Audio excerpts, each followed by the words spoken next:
Mulai. Assalamualaikum warahmatullahi wabarakatuh.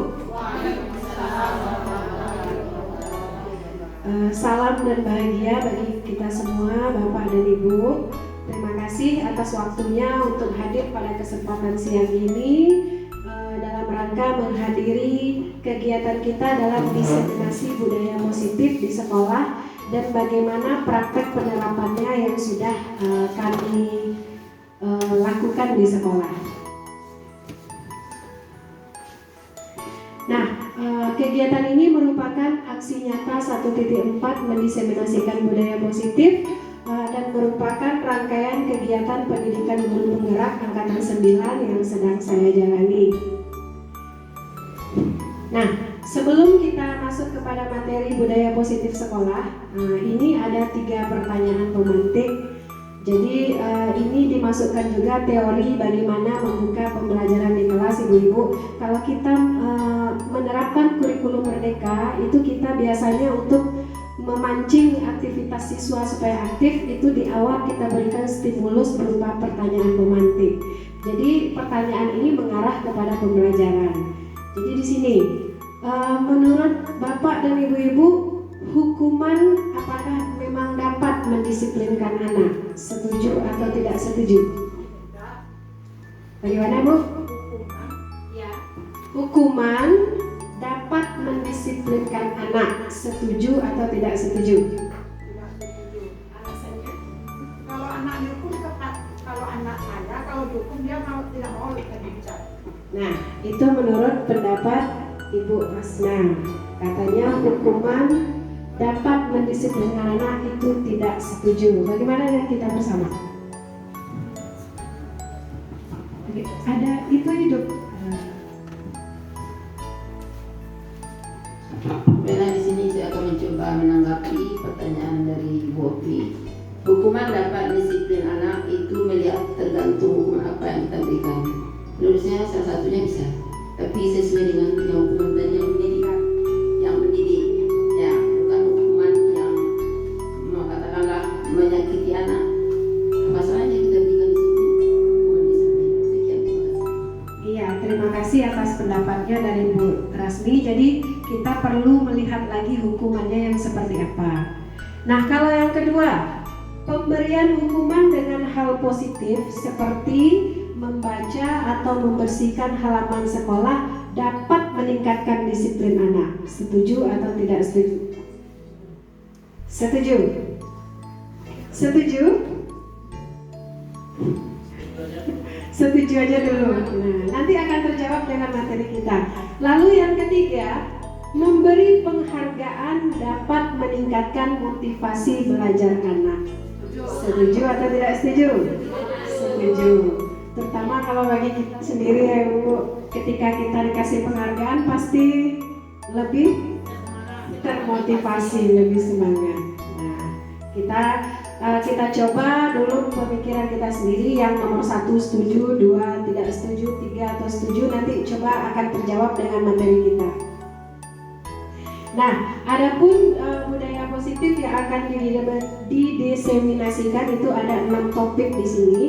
Yang pertama itu mengenai disiplin positif dan nilai-nilai kebajikan secara universal. Lalu yang kedua teori motivasi, hukuman dan penghargaan serta restitusi. Yang ketiga keyakinan kelas. Yang keempat kebutuhan dasar manusia dan dunia berkualitas. Lalu yang kelima restitusi yang menyangkut 5 posisi kontrol. Yang keenam restitusi penerapan segitiga restitusi. Nah, ini akan kita kupas satu persatu Bapak Ibu. Yang pertama itu pembelajaran mengenai disiplin positif dan nilai-nilai kebajikan universal. Nah, kita coba pahami dulu perubahan paradigma. Seperti kegiatan pada slide yang saya tampilkan, itu ada A dan B, Anda dan teman Anda.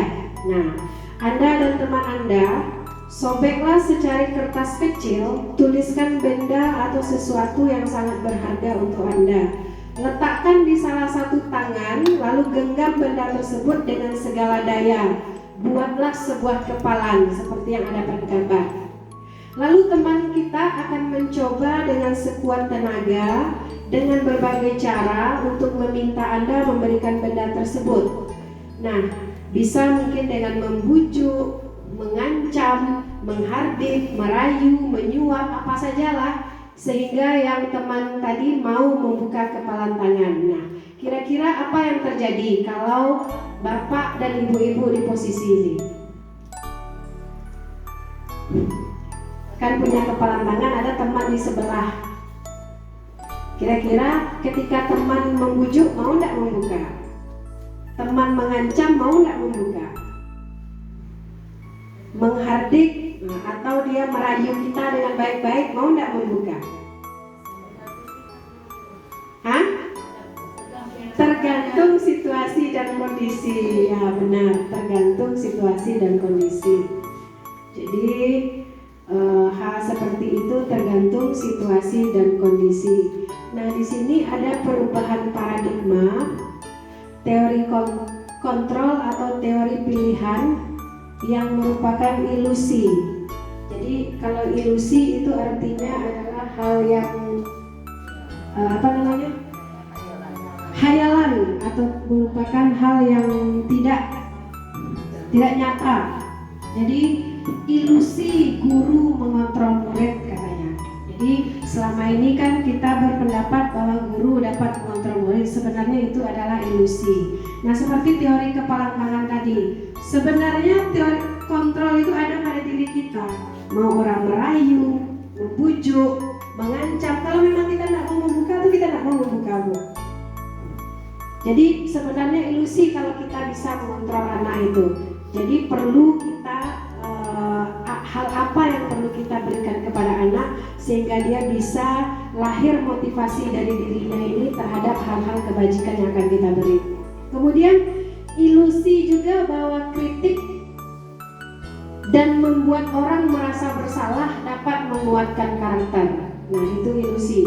Lalu ini menurut paradigma ya, ilusi juga bahwa semua penguatan positif efektif dan bermanfaat. Jadi ilusi itu katanya penguatan yang positif, yang efektif, yang seperti memberi penghargaan tadi, Bu, itu kan positif itu penguatannya. Kemudian itu bermanfaat katanya, itu ilusi, itu tidak efektif dan bermanfaat katanya. Lalu yang keempat, ilusi juga bahwa orang dewasa memiliki hak untuk memaksa. Nah, jadi tidak bisa kita memaksa. Jadi menurut paradigma pembelajaran baru itu menurut filosofi Ki Hajar Dewantara, jadi kita itu merupakan sebagai penuntun bagi anak-anak kita. Jadi anak-anak kita itu adalah anak-anak yang sudah lahir dengan kodratnya masing-masing. Nah, tugas kita sebagai guru untuk menguatkan dan menebalkan kodrat yang ada. Jadi kita tidak bisa mengubah anak ini.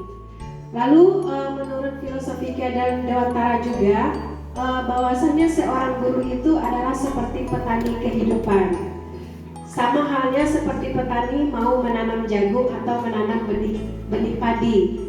Jadi kalau petani mau menanam benih jagung, dia akan memperlakukan tanamannya seperti bagaimana menanam jagung, tidak bisa bagaimana menanam padi. Jadi sesuai dengan apa yang ada pada anak, itu perubahan paradigma baru.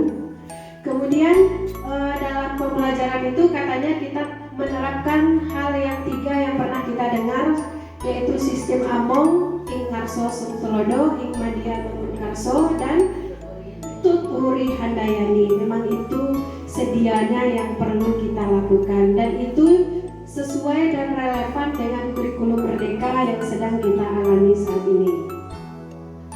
Nah, ini dia perubahan paradigma tadi. Nah, ketika kita stimulus, Ibu tahu kan? Stimulus itu kan membuka, memberikan rangsangan, sama seperti kita memberikan soal, tidak langsung ke soal, kita kasih stimulus dulu, gambar atau narasi. Nah, ini dia. Ketika kita mencoba mengubah orang agar berpandangan sama dengan kita, nah kita mencobanya. Sebenarnya ini ilusi tadi ibu-ibu. Yang ada itu kita berusaha memahami bahwasanya pandangan orang lain tentang dunia itu pasti berbeda. Tidak bisa kita memberikan stimulus kepada mereka. Lalu perilaku buruk dilihat sebagai suatu kesalahan. Nah, yang sebenarnya semua perilaku itu memiliki tujuan. Jadi kalau ada anak-anak kita ketika menampakkan perilaku mungkin menurut kita itu tidak baik, buruk, tetapi sebenarnya anak itu dia memiliki suatu tujuan yang ingin dicapainya. Mungkin dengan cara begitu dia bisa mendapatkan, dia itu memiliki tujuan. Lalu orang lain bisa mengontrol saya, sama seperti kepalan tangan tadi. Sebenarnya hanya Anda yang bisa mengontrol diri Anda. Mau apapun lah cara orang, kalau kita memang tidak mau membuka ya pasti tidak akan dibuka. Lalu saya bisa mengontrol orang lain. Nah, ini dia yang tidak. Anda tidak bisa mengontrol orang lain. Jadi kita samakan seperti anak tadi.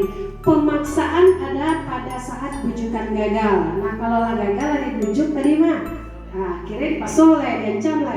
Nah, itu tidak. Yang benar itu adalah kita kolaborasi, konsensus menciptakan pilihan-pilihan baru. Kita coba dengan komunikasi yang baik. Lalu model berpikir menang kalah. Nah, kalau tadi itu kan menang kalah, kita ancam sehingga dia buka.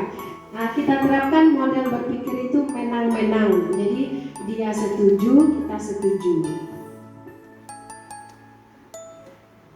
Nah, jadi sebenarnya apa makna disiplin itu?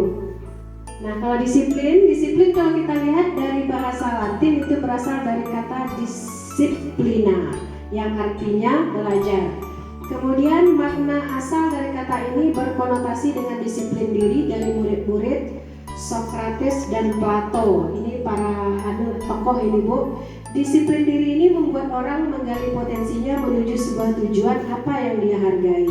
Namun dalam budaya kita, makna kata disiplin ini telah berubah menjadi ini yang dicoba tulisannya berwarna merah, sesuatu yang dilakukan seseorang pada orang lain untuk mendapatkan kepatuhan. Kemudian kecenderungan umum adalah menghubungkan kata disiplin dengan ketidaknyamanan, bukan dengan apa yang kita hargai atau pencapaian suatu tujuan mulia. Jadi ini memang betul sama seperti yang kita terapkan ya. Kalau anak tidak patuh berarti kan tidak disiplin, itu kata kita kan. Anak tidak patuh sering kita hubungkan dengan kepatuhan. Kalau anak melanggar, anak terlambat kan tidak disiplin. Sebenarnya kenapa dia terlambat? Pasti ada alasan. Ada hal-hal tertentu yang membuat dia seperti itu. Sebenarnya bukan dia tidak disiplin. Nah, itu tadi. Nah, ini dia nilai-nilai kebajikan universal yang merupakan tujuan mulia yang ingin kita capai di setiap individu. Nah, nilai-nilai ini bersifat universal Bapak dan Ibu-ibu, artinya itu berlaku dalam kawasan umum, mencakup seluruh suku, bangsa, agama maupun latar belakangnya.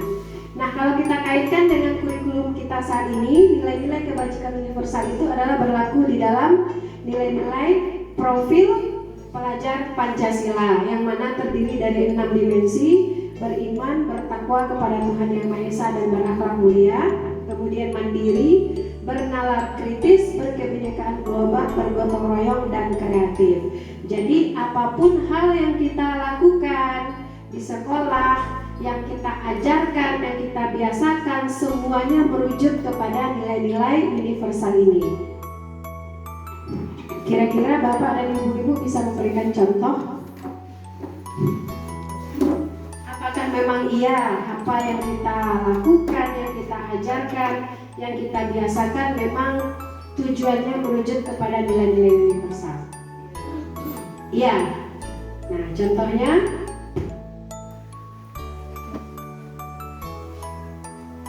misalnya kalau beriman, bertakwa kepada Tuhan Yang Maha Esa. Iya, sholat, terus berdoa ya, itu Bu, berdoa ketika mengawali kegiatan dan setelah kegiatan.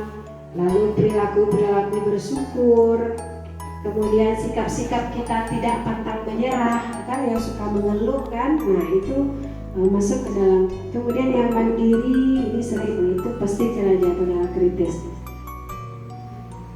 Nah, itu mengenai pembelajaran yang pertama. Yang kedua, teori motivasi, hukuman, dan penghargaan. Nah, ini dia. Teori motivasi perilaku manusia. Yang pertama itu untuk menghindari ketidaknyamanan atau hukuman. Jadi manusia itu berperilaku supaya dia menghindari ketidaknyamanan. Jadi tujuannya bagaimana ya supaya saya nyaman atau supaya saya tidak mendapat hukuman. Nah, ini dia sebenarnya yang dipikirkannya, apa yang akan terjadi apabila saya tidak melakukannya, katanya.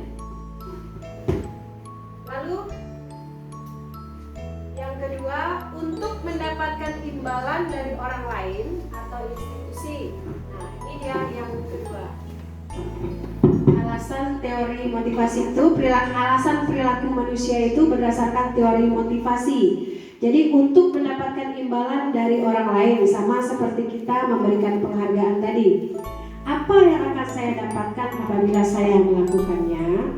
Saya itu anak, apa yang saya dapatkan ketika saya siap lebih cepat mengerjakan tugas? Oh, ternyata dikasih oleh ibu satu pensil katanya. Apa yang saya dapatkan ketika tulisan saya rapi? Dapat itu dari ibunya. Nah, ini kedua-duanya motivasinya bersifat eksternal. Nah, yang kita harapkan ibu-ibu motivasi ini, motivasi internal. Artinya agar anak itu memang betul-betul menghargai dirinya sendiri. Oh, dia datang tepat waktu, yang memang disiplin itu penting untuk dirinya. Oh, dia menulis dengan rapi karena memang kerapian tulis itu penting untuk dirinya. Atau misalnya dia siap lebih cepat itu, berarti kan memang penting untuk dirinya. Jadi ini yang perlu kita harapkan, motivasi perilaku anak-anak itu memang berdasarkan dari motivasi internal dirinya sendiri. Nah, inilah tujuan dari disiplin positif. Itu makanya dia mengatakan kita minimalisir hukuman dan penghargaan karena itu bersifat eksternal. Ketika mau dapat penghargaan saja dia berbuat begitu anak kita. Kalau tidak, dia tak mau lagi. Jadi ini yang dituntutnya, dia pengen disiplin positif itu memang lahir dari dirinya, lahir dari dirinya sendiri. Nah, ini kata Ki Hajar Dewantara, merdeka. Nah, merdeka itu menurut Ki HD, merdeka artinya tidak hanya terlepas dari perintah, akan tetapi juga cakap buat memerintah dirinya sendiri. Nah, ini kata Ki Hajar Dewantara.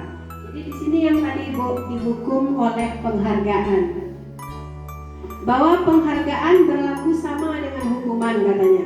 Dalam arti meminta atau membujuk seseorang, kan ya kan? Kan kita meminta itu, membujuk seseorang melakukan sesuatu untuk memenuhi suatu tujuan tertentu dari orang yang diminta. Nah, itu tadi gurunya tadi meminta anak cepat. Kemudian itu merupakan dorongan eksternal dan akan ada faktor ketergantungan. Beberapa dampak dari pemberian penghargaan ini dia. Yang pertama, pengaruh jangka pendek dan jangka panjang. Yang kedua, penghargaan itu menghukum. Artinya menghukum bagi teman-temannya yang lain. Lalu yang ketiga, penghargaan katanya mengurangi ketepatan. Penghargaan tidak efektif, penghargaan merusak hubungan. Penghargaan menurunkan kualitas, penghargaan mematikan kreativitas, penghargaan mengurangi motivasi intrinsik. Nah, itu katanya Ibu. Itu makanya penghargaan tadi juga merupakan hukuman. Nah, yang lebih baik itu seperti apa? Nah, kita berikanlah berupa bentuk program kebajikan, yaitu berupa apresiasi, artinya pengakuan. Perlu diingat beberapa hal, beri pengakuan dia secara khusus atau beri pengakuan dia secara pribadi, lalu beri pengakuan kepada semua murid bergantian. Jadi tidak hanya dia yang dapat, semuanya bergantian. Kemudian beri pengakuan ini secara konsisten. Nah, ini yang terpenting, Bu. Kan ada ini, kita lupa. Kemarin si A berbuat, kita puji, kita hargai, ketika si B kita lupa. Nah, ini dia, ini harus konsisten. Kemudian fokus pada proses. Jadi proses artinya kita memang berkelanjutan memberikan apresiasi kepada murid kita. Nah, ini dia contoh apresiasi itu. Ini dia. Kemarin saya perhatikan, nah, apa situasinya itu yang diperhatikan oleh ibu guru? Itu saat anak menolong murid baru di kelas. Nah, nilai kebajikan di sini adalah rasa empatimu besar sekali. Jadi nampak gurunya memang memperhatikannya, rasa empatimu besar sekali katanya. Jadi kita kaitkan dengan nilai kebajikan yang berlaku. Kemudian kita hargai kepeduliannya. Pada saat anak membantu teman-teman di tugas kelompok atau menolong murid, kita hargai kebaikannya. Lalu kita ucapkan rasa terima kasih terhadap apapun yang sudah dilakukan oleh anak. Nah, apapun yang sudah dilakukannya, baik dia memungut kertas mungkin, apresiasi. Nah, ini coba kita telaah ibu-ibu. Mencatat 100 kali di dalam buku kalimat, saya tidak akan terlambat lagi karena terlambat ke sekolah. Apakah ini hukuman atau konsekuensi? Hukuman. Nah, yang kedua, lari mengelilingi lapangan basket 2 kali karena terlambat hadir di sekolah. Hukuman. Murid diminta untuk push up 15 kali karena tidak menggunakan masker ke sekolah. Hukuman juga. Menggantikan kertas tugas teman yang telah dicoret-coret. Konsekuensi. Membersihkan tumpahan air di meja tulis karena tersenggol pada saat belajar. Konsekuensi. Murid disuruh untuk mengenakan sepatu seharian di sekolah karena tidak mengenakan sepatu hitam.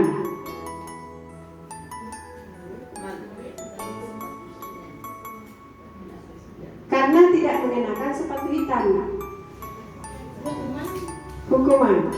Lari mengelilingi lapangan bola basket 2 kali karena terlambat 10 menit untuk pembelajaran PJOK. Nah, nih katanya. Coba cek jawaban kita. Betul ya? Jadi ini hukuman. Kalau di pembelajaran bola basket katanya PJOK katanya konsekuensi. Cocok? Oh ya cocok ya. Karena terlambat 10 menit. Nah, jadi ini perbedaannya antara hukuman dengan konsekuensi. Nah, ini boleh ibu pilih. Jadi daripada kita menetapkan hukuman, bagus konsekuensi kita lakukan. Karena konsekuensi dia termasuk disiplin positif daripada hukuman. Nah, kalau hukuman sifatnya menyakitkan. Kalau konsekuensi itu memang harus terjadi. Lalu membuat anak sakit baik fisik maupun hati untuk jangka waktu lama. Kalau konsekuensi, awalnya mungkin anak tidak merasa nyaman, tapi dia hanya berlaku dalam waktu pendek. Kemudian anak membenci kedisiplinan jadinya karena sering dihukum. Kalau konsekuensi, anak menghargai disiplin. Kalau hukuman, dia dipaksa. Sementara kalau untuk konsekuensi itu merupakan stimulus atau tanggapan. Mendorong anak menyakiti diri sendiri. Kalau konsekuensi mendorong anak agar mudah menyesuaikan diri. Kan aturannya bagaimana? Konsekuensinya seperti apa? Dia menyesuaikan diri. Konsep diri yang buruk, sementara kalau konsekuensi itu konsep diri yang baik. Anak belajar untuk menyembunyikan kesalahan karena dia takut dihukum. Kalau konsekuensi, anak belajar untuk mematuhi peraturan. Lalu kalau hukuman itu anak itu akan merasa marah, rasa bersalah, dipermalukan dan merasa tidak dihargai. Sementara konsekuensi dia akan kehilangan hak, merasa tidak nyaman sehingga atau diasingkan untuk sementara waktu. Nah, ini merupakan perbedaan restitusi dalam hukuman dan konsekuensi oleh Yayasan Pendidikan Luhur di Sadu. Nah, apa itu restitusi? Nih, menurut Gosen Ribo, restitusi itu adalah proses menciptakan kondisi bagi murid untuk memperbaiki kesalahan mereka, sehingga mereka bisa kembali pada kelompok mereka dengan karakter yang lebih kuat. Restitusi juga merupakan proses kolaboratif yang mengajarkan murid untuk mencari solusi untuk masalah mereka dan membantu murid berpikir tentang orang seperti apa yang mereka ingin menjadi dan bagaimana mereka harus memperlakukan orang lain. Nah, ini dia. Kenapa hukuman tadi dikatakan identitas gagal dan konsekuensi serta restitusi itu dikatakan identitas sukses. Ini dia, Bapak Ibu. Jadi hukuman ini sifatnya itu adalah merupakan disiplin yang negatif. Sementara kalau disiplin konsekuensi dan restitusi itu sifatnya netral dan positif. Nah, jadi kalau bisa kita mengarah kepada restitusi Bapak Ibu supaya bisa menerapkan disiplin yang positif. Nanti restitusi itu seperti apa? Nanti ada contohnya.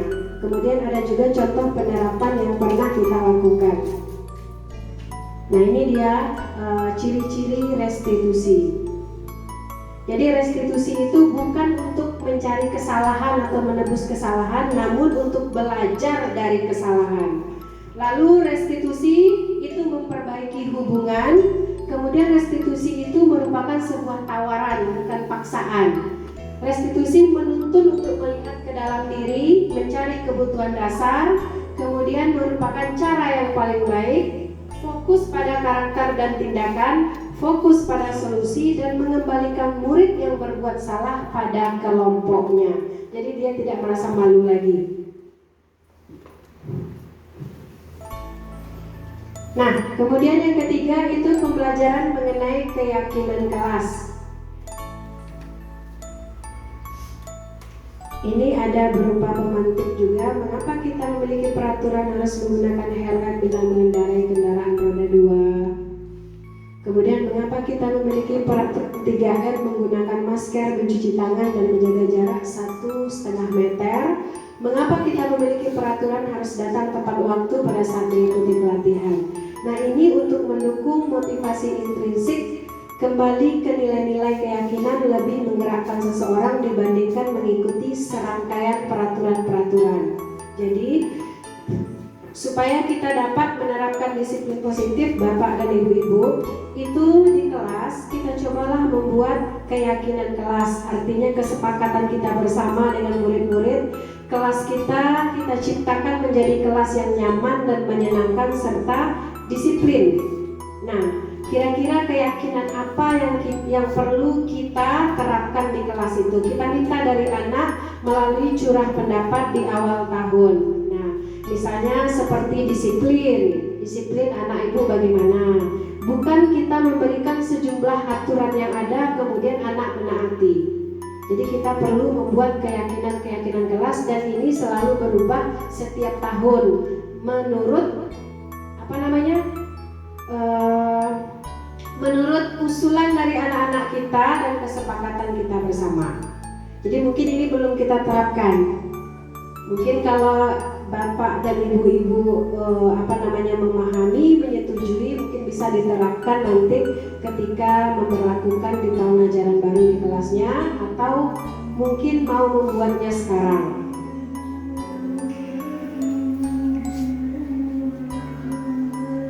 Nah, ini contohnya Ibu. Ketika kita membuat keyakinan kelas rasa hormat, itu di kelas kita akan terlihat nanti anak berempati terhadap orang lain, memegang barang milik orang lain yang hanya dengan izinnya.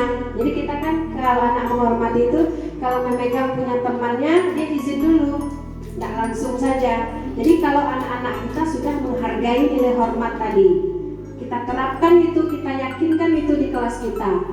Kemudian anak-anak akan berperilaku, dia akan tersenyum ramah, kemudian akan memberikan salam kalau dia memang menghormati. Lalu akan terdengar satu orang berbicara, yuk saya bantu, kita bisa selesaikan bersama. Jadi terlihatlah kelas kita itu akan terdengar, terlihat, dan berperilaku seperti ini kalau memang anak-anak di kelas itu meyakini nilai kebajikan yang hormat tadi.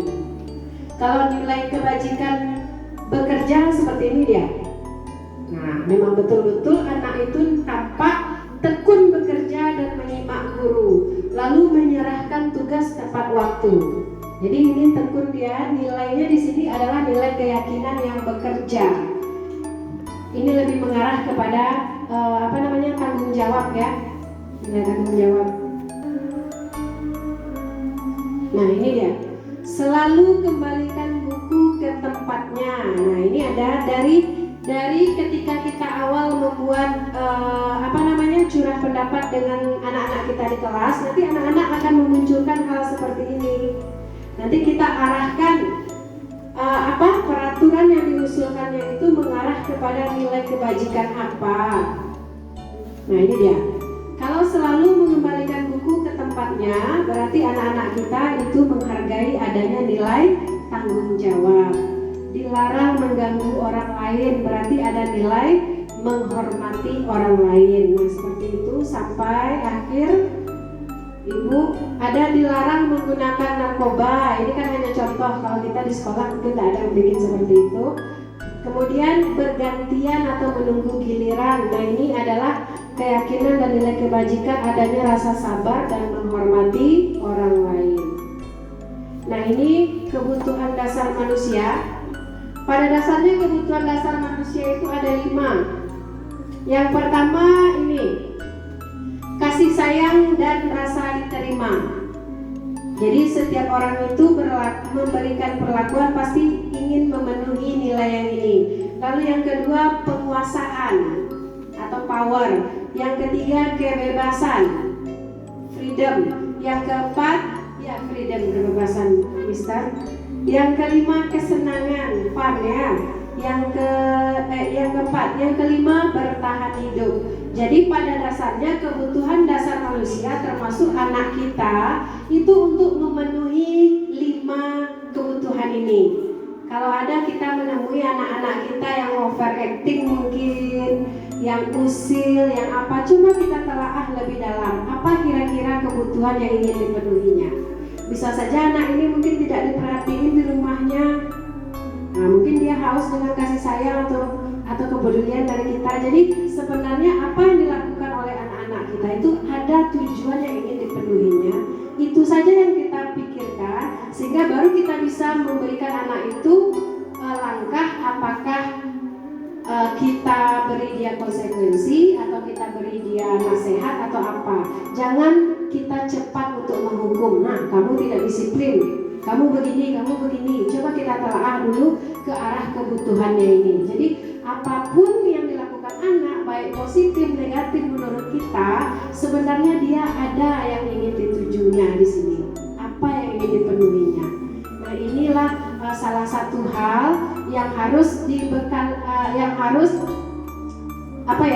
yang harus dimiliki oleh guru supaya dapat menerapkan disiplin yang positif bagi anaknya di kelas maupun di sekolah. Nah ini dia 5 posisi kontrol guru. Ibu, jadi ada 5 posisi kontrol guru. Yang pertama itu guru sebagai penghukum. Yang kedua guru pembuat rasa bersalah. Yang ketiga guru sebagai teman. Yang keempat guru sebagai pemantau. Yang kelima guru sebagai manajer. Kira-kira selama ini kita menjadi guru, kita berada di posisi mana? Posisi kontrol yang mana? Kalau guru yang penghukum, guru itu akan berbuat menghardik, menunjuk-nunjuk, menyakiti, menyindir. Itu penghukum itu. Kemudian dia akan berkata, kalau kamu tidak melakukannya, awas ya, rasakan nanti. Nah ini guru penghukum ini. Coba kita rasakan. Lalu hasilnya nanti anak itu akan memberontak, menyalahkan orang lain dan berbohong. Nah kaitannya dengan dunia yang berkualitas, murid itu nanti akan meletakkan guru di luar dunia berkualitasnya. Dunia berkualitas di sini adalah impian anak ini. Dia akan meletakkan guru itu di luar, karena dia menganggap kita adalah sebagai orang yang. Kemudian murid akan berkata, biarkan saja, nanti juga marah-marah lagi katanya. Karena dia menganggap kita seperti itu. Lalu dampak pada murid, dia akan terus mengulangi kesalahannya. Nah ini dia kalau guru sebagai penghukum. Kalau guru pembuat rasa bersalah, dia akan berbuat berceramah dan mengatakan seharusnya kamu begini-begini, ibu kecewa melihat kamu begini. Nah, jadi itu guru membuat rasa bersalah. Kemudian dia akan berkata, kamu seharusnya sudah tahu, ibu lelah sekali mengatakannya berulang-ulang terus, ibu stres katanya kan. Lalu hasilnya bagaimana? Menyembunyikan atau menyangkal atau berbohong anak ini. Kaitan dengan dunia berkualitas, murid meletakkan guru di dalam dunia berkualitas karena dia merasa bersalah tadi kepada gurunya. Lalu yang murid akan berkata bersalah, kalau dia bersalah berarti maafkan saya ya Bu, maafkan saya ya Pak. Dampaknya pada murid, dia akan merasa rendah diri. Ini dia. Nah, kalau posisi penghukum dan pembuat rasa bersalah ini terletak pada motivasi kontrol dari luar juga. Jadi dia bersifat eksternal juga. Dan ini merupakan identitas gagal karena membuat murid tadi mengulangi kesalahan dan murid merasa rendah diri. Artinya posisi kontrol kita gagal sebagai guru.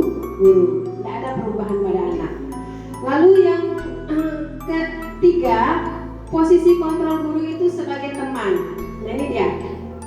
Sebagai teman di sini dan guru ini akan berkata membuatkan alasan-alasan untuk muridnya. Seperti misalnya begini, ayolah lakukan ini demi ibu, katanya. Masa kamu tidak mau? Ingat tidak ibu pernah bantu kamu begini-begini. Jadi dia mengatakan alasan-alasan. Nah ini kalau posisi kita sebagai teman, anak akan ketergantungan dengan kita. Ketika anak nanti ditegur oleh guru yang lain, dia akan ketergantungan mengharapkan kita sebagai temannya untuk membantunya. Lalu murid meletakkan guru sebagai orang yang sangat penting di dunia berkualitasnya, karena dia bergantung tadi dengan kita. Lalu saya pikir bapak atau ibu teman saya, ternyata begitu. Jadi nanti dia akan kecewa ketika kita tidak bisa menempatkan diri sebagai temannya lagi. Dia akan menjadi anak yang lemah, tidak mandiri dan ketergantungan. Apa-apa selalu dengan ibu itu. Kemudian ada lagi posisi guru sebagai pemantau. Nah kalau pemantau ini dia ibu-ibu guru yang meletakkan hukuman konsekuensi tadi. Karena sebuah peraturan sudah ada, keyakinan kelas sudah ada, dia hanya memantau saja anaknya apakah berlaku sesuai aturan atau tidak. Nah ini dia akan menghitung dan mengukur, kemudian mengaitkan dengan apa peraturannya. Hasilnya nanti menyesuaikan diri bila diawasi. Kalau diawasi dia patuh, kalau tidak ada guru dia tidak lagi, itu hasilnya. Kemudian murid meletakkan guru pada peraturan dan hukum di dunia berkualitas. Kemudian berapa banyak bintang yang saya harus peroleh Bu, berapa halaman yang harus saya tulis Bu. Dia anak-anak itu akan berkata seperti itu. Kemudian menitik beratkan pada sanksi atau hadiah untuk dirinya. Nah, jadi itu. Jadi kaitannya kalau pemantau dia akan bermuara pada apa hadiah yang didapatkannya atau apa sanksi ketika dia tidak melakukannya. Dan posisi kontrol yang kelima itu adalah posisi manajer. Nah, disinilah identitas keberhasilan yang sukses kontrol diri. Dimana kalau guru yang memiliki posisi kontrol manajer, dia akan mengajukan pertanyaan-pertanyaan, kemudian dengan berkata, apa yang kita yakini, katanya, apa yang bisa kamu kerjakan untuk memperbaiki masalah ini, itu gurunya. Kemudian hasilnya nanti akan menguatkan pribadi diri anak. Lalu kaitan dengan dunia berkualitas, murid akan meletakkan dirinya sebagai individu yang positif di dalam dunianya. Lalu di sini murid akan berkata, bagaimana caranya saya bisa memperbaiki keadaan. Jadi dia akan meminta komunikasi dengan kita, diskusi dengan kita. Lalu yang dampaknya pada murid akan mengevaluasi dirinya, bagaimana cara dia memperbaiki dirinya. Ini posisi kontrol yang sebagai manajer. Ini contoh-contohnya Ibu. Saya kecewa sekali dengan kamu. Nah, ini adalah gurunya pembuat rasa bersalah. Kamu tidak pernah benar melakukannya. Ini penghukum ini.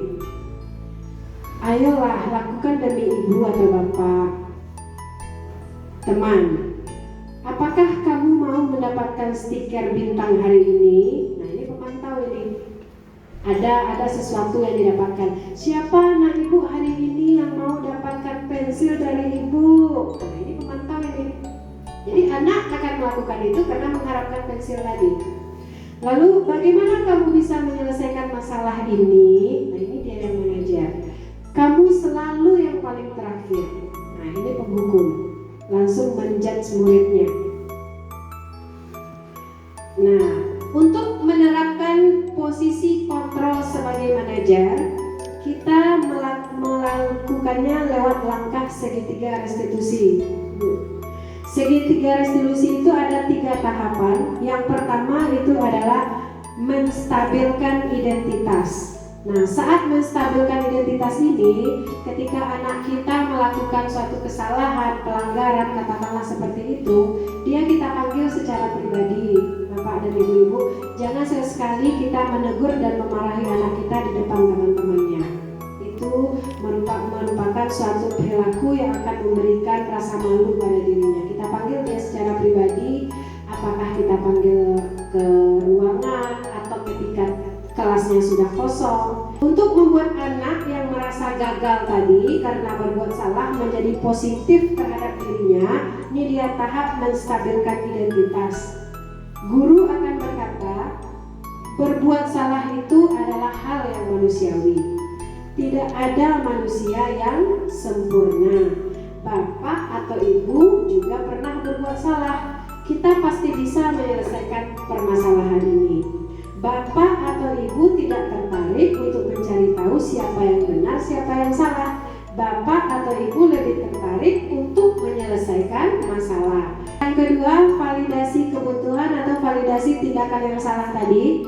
Di sini membantu murid mengenali kebutuhan dasar yang ingin dipenuhinya.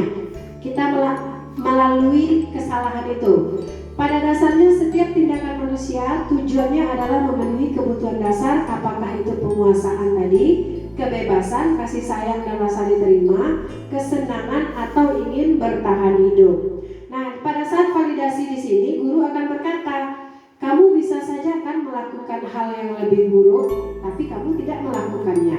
Nah, kamu pasti punya alasan mengapa kamu melakukannya.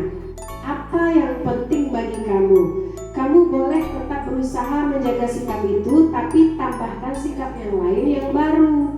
Lalu maukah kamu belajar cara lain untuk mendapat yang kamu butuhkan tanpa harus memukul?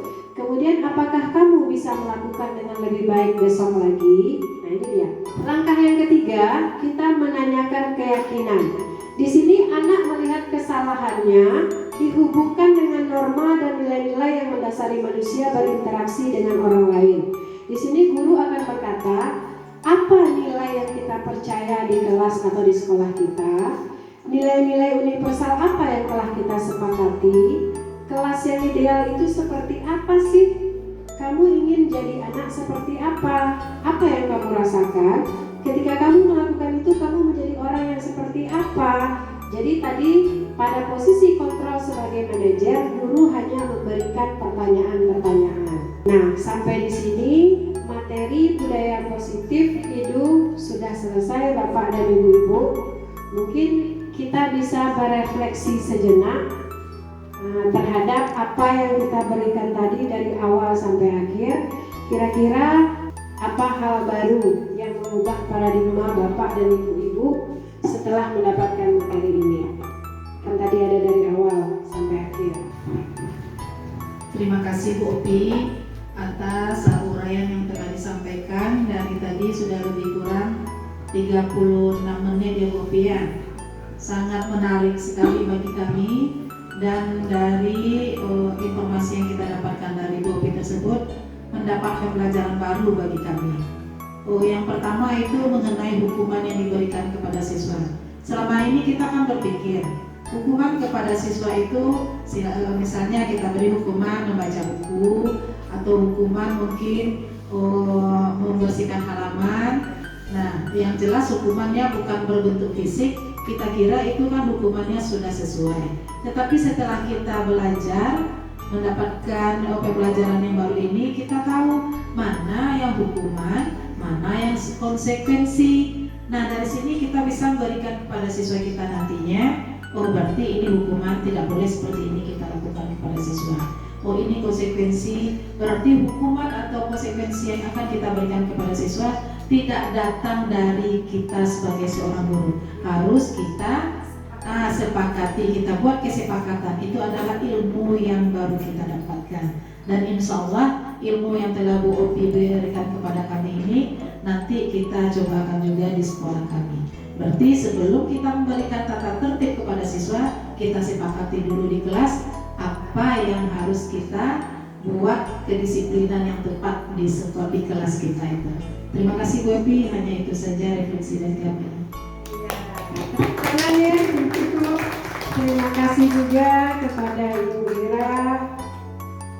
Alhamdulillah kalau memang ada mendapatkan pembelajaran baru, benar adanya bahwasanya ketika kita melakukan disiplin yang positif itu janganlah berasal dari diri kita.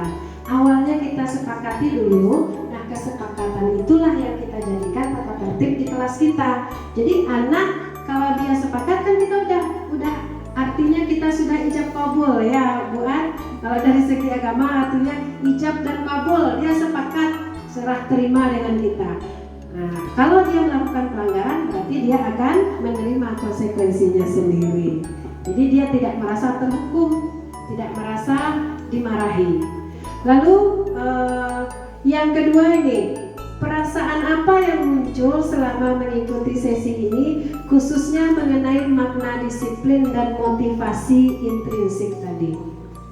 Terima kasih ya Popi untuk pertanyaan yang kedua. Perasaan apa yang muncul selama mengikuti sesi ini, khususnya mengenai makna disiplin dan motivasi intrinsik? Pertama sekali perasaan yang muncul saat mengikuti sesi Popi ini ya Popi. Pertama adalah perasaan bersalah atas apa disiplin yang sudah kita terapkan di sekolah. Karena memang kalau di sekolah terkadang kita sering kepada siswa kita memberikan hukuman yang kita berikan kepada siswa. Mungkin Bapak Ibu di SD 08 Marungi mungkin sudah tahu. Pernah kita berikan hukuman kepada siswa cabut rumput tetapi tidak mengganggu pembelajaran. Tetapi menurut sepengetahuan kami ini kan, selagi tidak menyakiti siswa, selagi tidak menyakiti fisiknya, tidak mengganggu pembelajaran, pertama kita beranggapan itu mungkin sudah betul. Tetapi dengan uraian yang Bopi sampaikan tadi, perasaan bersalah itu memang muncul. Cuma berpikir lagi, apa ya kira-kira kalau seandainya siswa kita misalnya terlambat datangnya atau mungkin berlarian. Kadang-kadang anak-anak ini kan di sekolahku Bopi sudah tahu kan, jam istirahat tuh berlarian, tak pakai sepatu kadang di dalam kelas.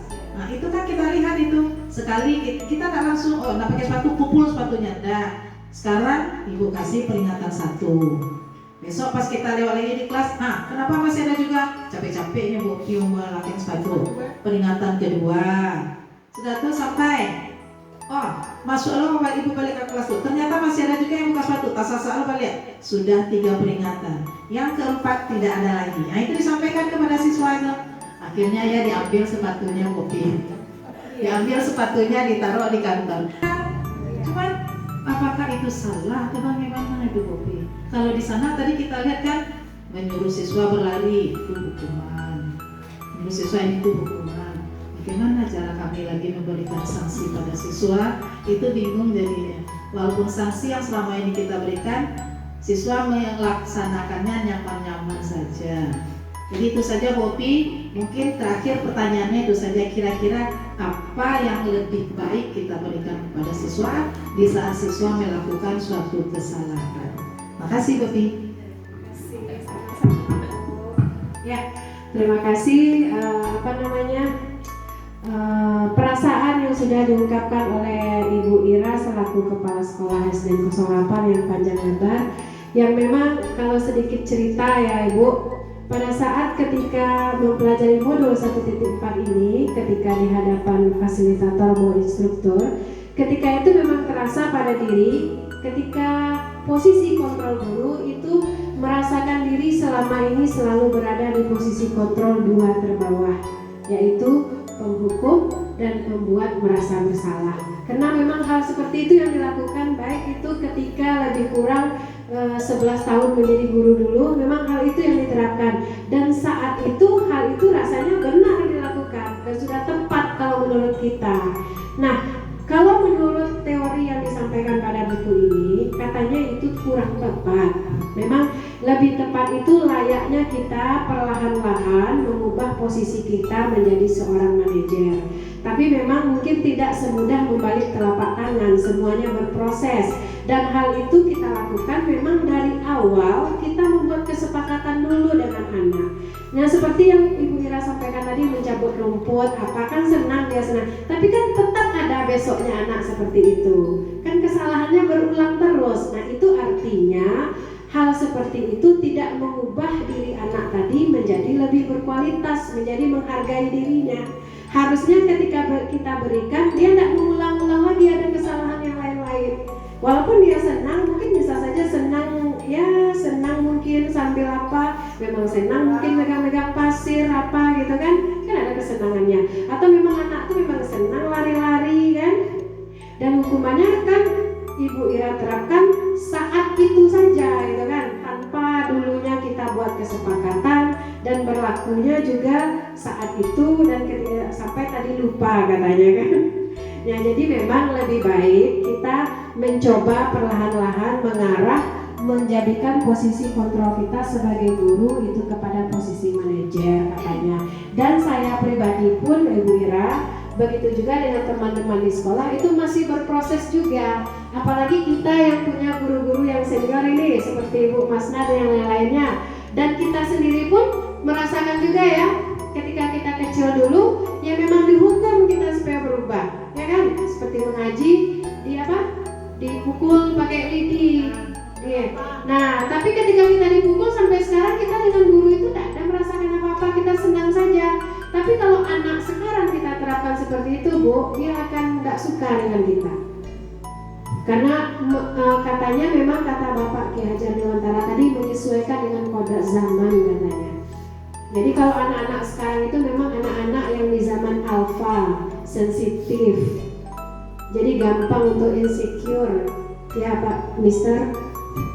Jadi anak-anak itu di awal tuh perlu kita beri kesepakatan dulu, keyakinan kelas dulu. Lalu anak-anak itu memang tahu kalau keyakinan kelas ini diterapkan, ini penting untuk dirinya. Nah, kenapa itu penting? Ya, saya akan menjadi ini nanti Bu. Kalau saya disiplin, saya akan menjadi pribadi yang berhasil nanti. Kalau saya yang misalnya yang tidak lari-larian itu, kan saya akan menjadi seorang yang menjaga diri saya. Itu dia merasakan nilai dan kesepakatan peraturan di kelas itu memang penting untuk dirinya. Jadi dia tidak melanggar lagi. Ketika dia melanggar, mungkin tadi kita kembalikan, manusia itu pasti pernah melakukan kesalahan. Jadi apa yang perlu kita lakukan untuk memperbaikinya, kita kembalikan ke nilainya tadi.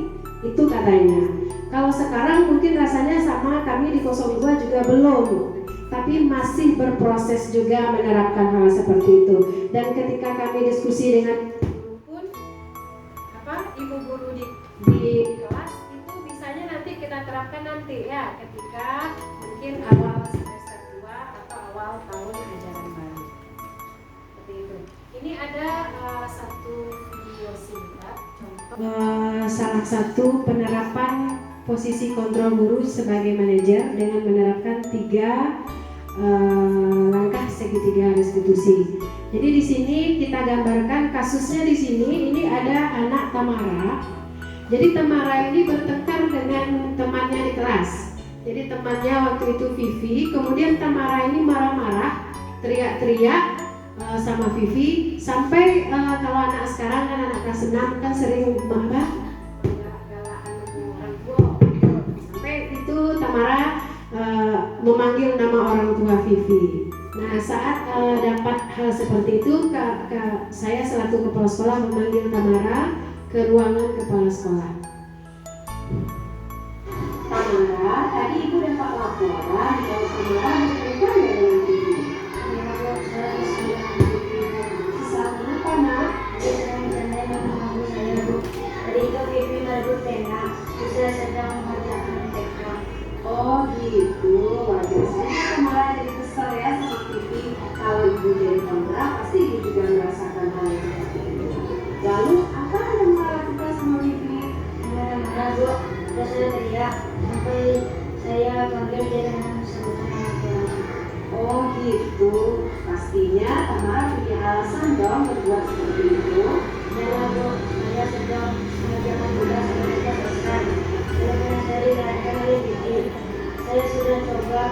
baik, tapi bibi terus bercanda. Makanya saya teriak dan bangga dan memanggil nama ibunya. Saat saya menyebut nama ibunya, baru Vivi dan bercanda. Oh gitu. Ya wajar karena Tamara marah karena pekerjaan Tamara diganggu oleh si Kak Vivi. Terus sementara Tamara belum selesai mengerjakan tugas. Ibu bangga sama Tamara karena Tamara tidak sampai berbuat yang lebih buruk seperti misalnya memukul Vivi. Sekarang mari kita pikirkan, kira-kira tindakan Tamara yang marah tadi, yang teriak-teriak, yang memanggil nama ibunya Vivi, apakah sudah sesuai dengan keyakinan dan peraturan di sekolah kita? Nah, kalau menurut Tamara, keyakinan yang mana yang sudah Tamara langgar? Iya, betul. Nah, menurut Tamara, saling menghormati sesama teman itu penting tidak untuk Tamara? Baik, kalau menurut Tamara penting, keyakinan apa yang harus Tamara lakukan pada saat Tamara sedang marah? Nah, Tamara bersedia memperbaiki masalah ini. Apa yang akan Tamara lakukan untuk memperbaiki masalah ini? Silakan mengenal namanya, sesuai lebih sadar. Terus kalau ada teman yang mengganggu, selalu masuk semua dengan saya. Iya, tepat sekali tindakan Tamara. Semangat terus ya, Nak ya. Dan sekarang Tamara boleh kembali ke kelas. Terima kasih. Nah, ini Bu, jadi nampak tadi kan ketika Tamara dipanggil, dia berbuat memarahi teman, berteriak-teriak sambil memanggil nama orang tuanya. Kemudian kita tanyakan kenapa dia bertengkar dengan Vivi. Katanya Tamara ini lagi bikin tugasnya belum selesai dan ibu gurunya meminta supaya cepat selesai. Jadi dia diusili oleh Vivi, penanya dilarikan. Diminta-minta sama Tamara, tidak mau Vivi ini, terus saja dia berlari. Sampai dipanggil sama orang tuanya baru berhenti Tamara ini. Nah, jadi itu masalahnya. Lalu ketika Tamara ini kita panggil supaya Tamara ini tidak merasa gagal atau merasa masalah, kita katakan bahwasanya hal yang dilakukan Tamara itu adalah merupakan hal yang wajar. Kalau ibu pun diganggu seperti itu, pasti ibu juga marah, kan begitu. Nah, jadi Tamara ini merasa, oh iya, berarti tindakan saya sudah tepat katanya. Itu tadi yang menstabilkan identitas. Kemudian kita validasi tindakannya tadi. Sekarang coba kita pikirkan, Tamara yang marah-marah tadi, yang teriak-teriak tadi, yang memanggil orang tua, sudah benar atau tidak? Tadi memvalidasi tindakan yang itu tadi, apa alasannya? Ya, alasannya katanya dia sudah berusaha memanggil, sudah berusaha meminta, tapi tidak mau Vivi. Ketika dipanggil nama orang tua baru dia berhenti Bu katanya.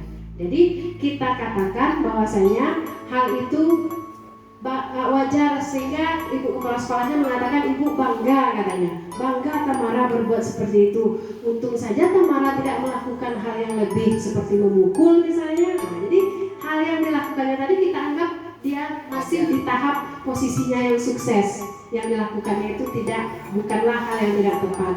Jadi kita puji lagi, kita bangga.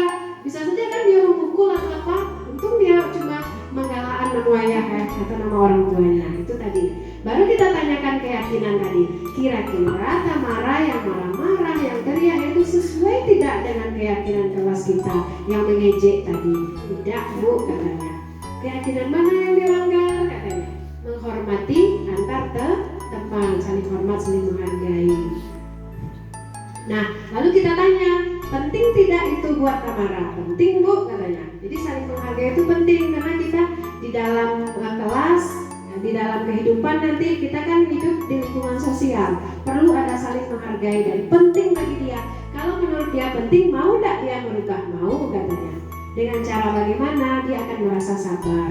Lalu bagaimana lagi tindakannya? Dia akan sabar, menahan diri, dan kalau ada nanti yang melakukan kesalahan dia akan kasih tahu ke guru aja lagi Bu. Nah, itu katanya. Lalu kita buatlah itu tepat sekali tindakan Tamara. Itu salah satu penerapan segitiga restitusi itu Bu. Tapi penting dulu kita membuat keyakinan kelas kita. Kalau tidak bisa kita menerapkannya. Jadi tidak ada di situ kita memarahinya. Kita hanya coba menanyakan, memberikan pertanyaan-pertanyaan. Ya, terima kasih atas waktunya Bapak Ibu semua. Terima kasih juga untuk segala apresiasi yang sudah diberikan. Kalau ada yang salah dan janggal saya mohon maaf. Semoga materi yang diberikan bermanfaat. Saya sudahi dengan mengucapkan wabillahi taufiq wal hidayah. Wassalamualaikum warahmatullahi wabarakatuh.